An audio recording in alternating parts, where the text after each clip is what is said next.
channel, and in today's video we are going to be doing a review on the HP Pavilion, and I'm just going to be giving my own opinions, going over the features, so the specs on the laptop. I really apologize for the microphone quality as I am trying to improve on it, and I am buying a better mic because just the setup and everything is really bad with my microphone on my computer, and syncing it in isn't the best. But without further ado, let's get into the review. So the HP Pavilion is a part of the Pavilion series, and this laptop is rocking an 11th gen Intel Core i5 with 8GB of DDR4 RAM, 128GB of SSD storage, and extra 1TB hard drive. The HP Pavilion laptop is an IPS panel with a 14-inch screen with a resolution of 1920 by 1080. The GPU being used in the HP Pavilion is the Iris Xe Intel integrated graphics, so it isn't like a dedicated GPU with like maybe a NVIDIA or AMD graphics card.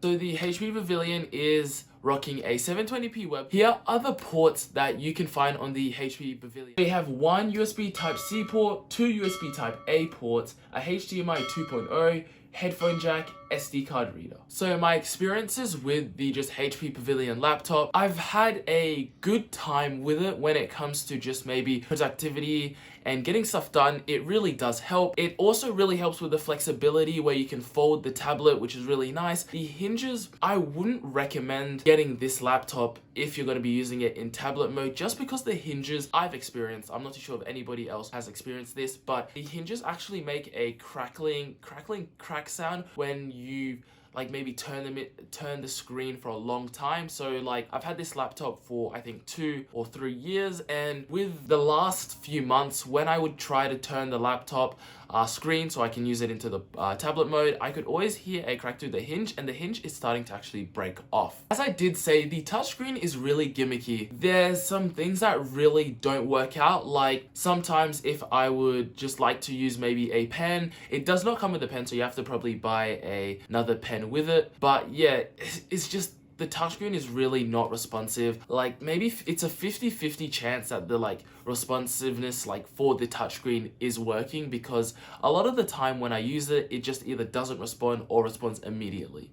One thing that really is weird is when I'm using Google Chrome, watching YouTube videos, or maybe just doing some schoolwork at school, the fans go onto 100%. I still don't have an idea of why the fans just go to full throttle, which is, it's not great in, let's just say my maths class when I'm trying to go through to do some math task on my computer, and the fans run at full throttle and it is really quiet in the room. It's pretty embarrassing. So on HP's side, there's definitely things that I think they need to improve on, like their hinge mechanism, as that isn't too great, and their touchscreen feature isn't the best at the moment. With some improvements, it can definitely be something really great. And I think working on their fan control would be really great, because the fan control is absolutely, the fan throttles, it's crazy. It is truly crazy. But with the IPS panel, the colors are pretty accurate. They look nice. The screen looks beautiful. 1080p resolution. Nothing bad, to be honest. Like you can do your basic stuff, but just simple things like the fan control, hinge mechanism, and touchscreen are definitely some things that they can work on to make the laptop into a better laptop for just the average user. So in summary, I feel like, and I believe that this laptop has places for improvements, and I think it can be a really nice laptop for the average user. So just doing your Word documents, browsing through, responding to emails, I feel like it could be a really good laptop, and it just needs the improvements and the things that need to be fixed on, all the flaws, and I think the laptop can definitely be a nice laptop. And the price, I can't really argue with the price too much, because I did get it from a store here in Australia called Harvey Norman for $9.99, so we got it for cheaper actually. It was on special from $1,250 to $9.99. If you did enjoy today's video, please hit the like button and please subscribe, that'll be really appreciated. And if you'd like to comment down below what you think about the HP Pavilion laptop, tell me guys what you think is a good, bad, has potential to become a good laptop, and yeah, I'll catch you in my next video. See ya.